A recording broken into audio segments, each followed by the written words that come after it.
Fala pessoal, sejam bem-vindos a mais uma aula do canal. E a gente vai começar na nossa aula de hoje, ácidos nucleicos. Essa aula aqui a gente vai focar especificamente na estrutura molecular do DNA, onde a gente vai ter uma visão mais química do que a gente já viu. E a gente vai ver nessa aula também que a fenda maior do DNA ela é importantíssima para que as proteínas encontrem sequências específicas no DNA sem mesmo precisar abrir a dupla fita. Bem, pessoal, mas antes da gente continuar, eu tenho uma indicação incrível para você. É esse livro aqui, ó, Técnicas Básicas de Biologia Molecular. Esse livro ele foi uma indicação do meu orientador de mestrado e durante o meu mestrado ele foi uma das coisas indispensáveis para trabalhar. Ele traz muita coisa legal relacionada ao laboratório de biologia molecular, como extração de DNA, extração de RNA, Western blot, Northern blot. Fala como é que você tem que armazenar o DNA, como que você tem que armazenar o RNA que você extraiu. E uma das coisas mais legais dele é que ele não traz só para que serve a técnica. Ele traz os protocolos e traz também, muitas das vezes, para que serve cada reagente. Então, se você quer dominar essas técnicas, essa bibliografia é indispensável para você. E você pode estar adquirindo aqui pelo link que eu vou deixar na Amazon hoje, está custando em torno de R$ 44,00. Então não perde tempo porque está muito barato. Bem, pessoal, antes da gente se aprofundar, vamos recapitular um pouquinho sobre os blocos de construção do DNA. A gente já viu em algumas aulas que o bloco de construção do DNA são os nucleotídeos.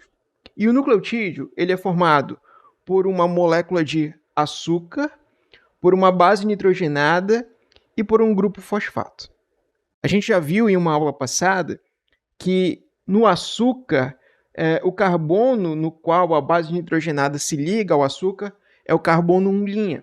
A gente já viu também que o carbono 2' é esse aqui, e que aqui nesse carbono 2' tem a ausência de um oxigênio nessa posição, e por isso o nome do açúcar que forma o DNA é 2-desoxirribose. Esse daqui é o carbono 3', onde a gente tem um grupamento OH nessa posição. Aqui é o carbono 4', e aqui nessa posição a gente tem o carbono 5', o qual se liga ao grupo fosfato. A gente viu também que existem duas classes principais de bases nitrogenadas, que são as pirimidinas e as purinas. A gente viu que as purinas, a gente tem a adenina e a guanina. A gente viu também que as purinas são formadas por 2 anéis. Eu dei inclusive um macete para vocês lembrarem quais são as purinas, lembrar de água pura. O A da água é a adenina, né? E o Gua da água é a guanina. Então, água pura. Então, são as bases nitrogenadas que são as purinas. E sobra somente, né, a citosina e a timina, cujos são pirimidinas. E as pirimidinas têm apenas um anel. Beleza? Então, a gente tem aqui, ó, de novo, uma outra figura mostrando os blocos de construção do DNA, onde a gente tem aqui, ó, o açúcar. A gente tem aqui, ó, o grupamento fosfato, que é de ácido fosfórico, e a base nitrogenada. Só que percebam que aqui eles estão separados. E como vocês podem perceber e já imaginar de cara, olha só, isso aqui é mostrando para a gente onde acontece a ligação química entre o açúcar e a base nitrogenada. Então, como vocês podem perceber de cara aqui, para que a gente tenha a ligação da base ao açúcar e também do ácido fosfórico ao açúcar, a gente tem que ter a liberação de água. Então, só assim a gente tem a formação do nucleotídeo. Outra coisa importante para vocês, pessoal, é ter em mente que nucleotídeo é quando a gente tem o açúcar, a base nitrogenada e o ácido fosfórico ligados, igual como a gente tem aqui embaixo. Mas se porventura vocês encontrarem algum dia apenas açúcar e base nitrogenada ligadas, aí a gente não tem mais um nucleotídeo, a gente tem um nucleosídeo. E isso é importante vocês terem na mente, porque os professores gostam de cobrar isso aí na prova. Qual é a diferença entre nucleotídeo e nucleosídeo? Então você que é aluno aqui do canal já sabe. Professor, o senhor falou pra gente que o DNA ele é uma dupla fita. O que o senhor quer dizer com isso? Bem, a gente tem que ter em mente que o DNA ele é formado por duas cadeias polinucleotídicas. Ou seja, o DNA, pessoal, ele é um polímero, cujo monômero desse polímero é o nucleotídeo, que é o que a gente tem aqui, ó. A gente tem aqui uma base nitrogenada de adenina. Então a gente tem aqui ó, uma exemplificação de uma base nitrogenada. Então percebam aqui, ó, carbono 1', carbono 2', carbono 3', carbono 4' e carbono 5'. Vou falar muito disso para vocês. Então o que acontece? Em uma fita de DNA, os nucleotídeos estão ligados entre si através de uma ligação, que é essa ligação aqui, ó. E essa ligação a gente chama de ligação fosfodiéster. Então, pessoal, a ligação fosfodiéster ela vai ligar um nucleotídeo ao outro através do 3' OH livre de um nucleotídeo ao grupo fosfato de um outro nucleotídeo que vai estar ligado ao 5' desse nucleotídeo aqui. Tudo bem? Como assim, professor? 5' desse outro nucleotídeo está aqui, ó. 1', 2', 3', 4' e o 5' que está ligado ao grupo fosfato aqui. Então, pessoal, é um polímero. Não são formados unicamente por 2 nucleotídeos. Tem mais. Então, aqui, ó, embaixo desses nucleotídeos vai ter outro, novamente ligando a mesma coisa que eu falei para vocês. Ó, carbono 1', 2', 3', 4' e 5'. Então, as ligações fosfodiéster sempre vão ligar um nucleotídeo ao outro através do 3' OH de um nucleotídeo ao grupo fosfato que vai estar ligado aqui ó, ao 5' de um outro nucleotídeo. E assim sucessivamente, tá? Então eu quero que vocês percebam uma coisa, que o 5' dessa fita ficou aqui ó, nessa parte de cima. Por que o 5' dessa fita ficou na parte de cima? Porque olha só, o nucleotídeo que está aqui em cima, a orientação dele está para 5'. Olha só o 5' aqui, ó. O 5' dele está aqui em cima. Ou seja, nessa fita, no início dela, quem vai estar livre sem fazer ligação fosfodiéster é o 5' fosfato, tá? E o último nucleotídeo, quem que ele vai ter livre aqui, ó? O 3' OH livre, ó. Tá aqui, ó. 3' OH livre. Então percebam que a orientação dessa fita está no sentido 5' aqui em cima para 3', tá? 3' OH. Mas, professor, o senhor desenhou apenas uma das fitas. O senhor não disse que o DNA era uma dupla fita? Sim, é uma dupla fita. Então, cadê a outra fita, professor? Tá aqui, ó. Vamos começar a desenhar outra fita. Só que percebam o seguinte, já de cara. A fita complementar a essa aqui, olha só, a fita complementar a essa vai estar invertida. Como assim invertida, professor? Olha só. A gente tem aqui, ó, carbono 1' do açúcar, carbono 2' do açúcar, carbono 3' OH do açúcar, carbono 4' do açúcar e carbono 5' do açúcar. Então percebam que a fita complementar ela está invertida. Ou seja, a gente vai ver daqui a pouco que as fitas elas são duplas, mas são antiparalelas. Por que antiparalelas, professor? Porque essa daqui estava apontando no sentido 5' para 3'.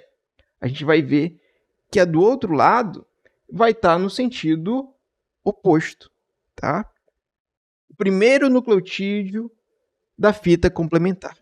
E percebam que essas fitas, elas se pareiam através de pontes de hidrogênio, através de ligações de hidrogênio, onde sempre a gente tem guanina pareando com citosina e adenina pareando com timina. Então, se a gente tem desse lado da fita uma guanina, do outro lado da fita a gente tem que ter uma citosina. Se desse lado dessa fita a gente tem uma guanina, do outro lado da fita a gente tem que ter uma citosina. Se desse lado da fita a gente tem uma timina, do outro lado da fita a gente vai ter que ter uma adenina. Se aqui a gente tem uma adenina, do outro lado da fita a gente vai ter que ter uma timina, tá? Então aqui vai ser a mesma coisa, pessoal. Vai ser a mesma jogada que a gente já viu. Os nucleotídeos se pareiam através de ligações de hidrogênio, tá? Então a gente tem aqui, ó, as bases nitrogenadas pareando através de ligações de hidrogênio. Percebam, guanina sempre pareia com citosina. E olha só, a mesma coisa aqui. Nessa outra fita, os nucleotídeos, e aqui a mesma coisa, pessoal, olha só, carbono 1', 2', 3', 4' e 5'. Só tá de cabeça para baixo. Então percebam de novo, ó, ligação fosfodiéster sempre vai acontecer entre o 3' OH livre de um nucleotídeo com o fosfato que está ligado ao 5' de um outro nucleotídeo, tá? Então, ó, de novo, ó, desse lado, timina pareia com adenina. E esse nucleotídeo vai estar ligado a esse, de novo, através de ligação fosfodiéster. Tá? De novo, ó, desse lado a gente tem uma adenina, do outro, obrigatoriamente, a gente tem que ter uma timina, fazendo pareamento de pares de bases através de ligação de hidrogênio. E, de novo, esse nucleotídeo vai estar ligado ao esse, e, de novo, esse nucleotídeo vai estar ligado a esse nucleotídeo da mesma fita através de ligações fosfodiéster. Só que, como eu disse, essas fitas elas são antiparalelas. Por que antiparalelos, professor? Porque, olha só, aqui nessa outra fita, percebam que quem está livre aqui embaixo é o 5'. E quem está livre aqui em cima, ó, olha só, 1', 2', 3', 4' e o 5'. Então, percebo que quem está livre aqui é o 3' OH. Então, o sentido dessa fita, né, vai estar invertido. Olha só, o 5' fica embaixo e o 3' fica em cima. Então, as fitas do DNA, elas são antiparalelas. Eu coloquei aqui, o seu professor ele pode perguntar, professor, o que é uma ligação fosfodiéster? É uma ligação responsável por ligar um nucleotídeo por meio do grupo 3' OH do açúcar, como a gente viu, a um grupo fosfato do outro nucleotídeo. Tá? Isso na mesma fita de DNA, como a gente já desenhou aqui. Professor, e o que é uma ligação de hidrogênio? Bem, uma ligação de hidrogênio, pessoal, é uma interação que pode ser entre a mesma molécula e até mesmo moléculas diferentes. No caso do DNA, vai ser de nucleotídeos diferentes. E vai resultar, pessoal, através das atrações entre nucleotídeos que têm hidrogênio ligado a um elemento químico, né, que seja muito eletronegativo, como o flúor, oxigênio e o nitrogênio. Professor, por que isso acontece? A gente tem um exemplo aqui, ó, bem legal. A gente tem duas moléculas de água fazendo aqui, ó, pontes de hidrogênio. Por que isso vai estar acontecendo? Bem, quando o hidrogênio está ligado a esse elemento químico que são eletronegativos, como aqui no nosso exemplo é o oxigênio ele puxa os elétrons desses hidrogênios para próximo dele. Então, essa região aqui, ó, da molécula fica com carga positiva. E por ficar com carga positiva, ela é atraída por uma outra região de uma outra molécula que tem a carga inversa. Que no caso é carga negativa, que no caso vai ser do oxigênio. E isso aqui vai ser a nossa ligação de hidrogênio. É a mesma coisa que acontece aqui entre as bases nitrogenadas.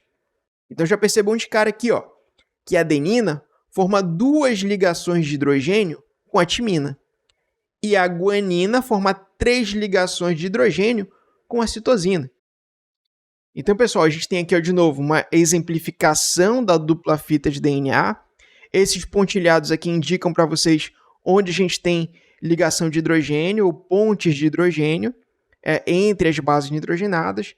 E aqui eu estou exemplificando para vocês a ligação entre duas bases nitrogenadas, mais especificamente adenina pareando com timina. Olha só, esses pontilhados aqui são os locais exatamente onde a gente tem as pontes de hidrogênio, em vermelhinho aqui. Percebam de novo, a adenina, quando pareia com timina, forma duas pontes de hidrogênio, ou duas ligações de hidrogênio. Como eu já falei no slide anterior, essas pontes de hidrogênio vão acontecer em regiões da molécula onde a gente tem um átomo de hidrogênio fazendo uma ligação covalente com um átomo que seja muito eletronegativo, como o nitrogênio nessa molécula aqui. Isso faz com que os elétrons do hidrogênio sejam puxados para mais próximo do nitrogênio. Então, essa região aqui, ó, desse hidrogênio fica com carga positiva. E do outro lado aqui, ó, na outra molécula, na timina, olha só, a gente tem aqui, ó, um hidrogênio fazendo ligação com o nitrogênio, que é eletronegativo, a mesma coisa. Como esse hidrogênio aqui, essa região da molécula vai ficar mais positiva, vai ser atraída por esse átomo de nitrogênio que é negativo. A mesma coisa aqui. Esse hidrogênio é atraído por esse oxigênio que tem carga negativa. E é assim que são formadas as ligações de hidrogênio. E aqui a gente tem uma guanina pareando com uma citosina. De novo aqui, ó, o pontilhado indica para a gente onde está tendo a ligação de hidrogênio. Então percebam que quando a gente tem uma guanina pareando com citosina, a gente tem 3 ligações de hidrogênio, ou 3 pontes de hidrogênio. Como esse hidrogênio aqui, ligado a esse nitrogênio, ele fica mais positivo nessa região, a gente diz que ele é um doador, inclusive, de ligação de hidrogênio. Aqui de novo, ó, hidrogênio dessa molécula ligado ao nitrogênio. Como aqui vai ficar mais positivo, esse átomo, né, essa região é chamada de hidrogênio doador de ligação de hidrogênio. E aqui embaixo de novo, hidrogênio ligado a nitrogênio. Então a gente tem mais um hidrogênio que é um doador de ligação de hidrogênio. Então esse hidrogênio aqui faz ligação de hidrogênio com esse oxigênio, esse hidrogênio aqui faz ligação de hidrogênio com esse nitrogênio e esse hidrogênio aqui faz ligação de hidrogênio com esse oxigênio. Existem diferentes formas da gente representar a dupla fita de DNA, a dupla hélice. Mas eu quero que vocês percebam que, independentemente de como a gente representar ela, a forma do DNA que a gente encontra predominantemente nas células vivas, elas vão ter uma fenda menor e vão ter também uma fenda maior. Olha aqui, mesma coisa. Fenda maior, fenda menor. Professor, por que o senhor está fazendo questão de mostrar essa fenda maior e fenda menor? Bem, porque a fenda maior, pessoal, ela é rica em informação química. Como assim, professor? Bem, vocês já imaginaram que o nosso genoma ele é muito grande? Ele é uma imensidão de genes. Às vezes, a célula precisa ativar um gene especificamente naquele momento e tem que encontrar o gene específico rápido para ativar aquele gene. Como vocês já devem ter percebido, a informação genética ela fica armazenada no interior da dupla hélice, através das bases nitrogenadas. São as bases nitrogenadas que têm a informação genética. Então imagina só o trabalho que seria para as nossas células ter que ativar o gene específico em determinado momento e ter que sair abrindo a dupla hélice do DNA para encontrar o gene específico que ela está precisando. A gente sabe que não tem essa necessidade. Por quê? Alguns grupos laterais das bases nitrogenadas são muito expostos ainda através da cavidade maior. Então, essas proteínas que precisam ter acesso à sequência do DNA para ativar genes, que são proteínas de ligação ao DNA, elas conseguem se ligar ao DNA através dessa cavidade maior e acessar alguns grupos laterais aqui, alguns grupos químicos, e saber, inclusive, qual sequência nucleotídica tem naquela região do DNA, se é a sequência nucleotídica que ela está procurando. Tem como saber. E aí você pode estar se perguntando, como que ela faz isso, professor? Que informação química é essa? Bem, pessoal, mas infelizmente isso é uma coisa que eu vou ter que te contar na próxima aula, porque o vídeo está ficando muito grande. E assim que eu postar hoje, às 6 da tarde, o vídeo vai ficar disponível aqui em cima. Já se inscreve no canal, ativa o sininho para não perder a notificação. Então, muito obrigado e te vejo na próxima aula.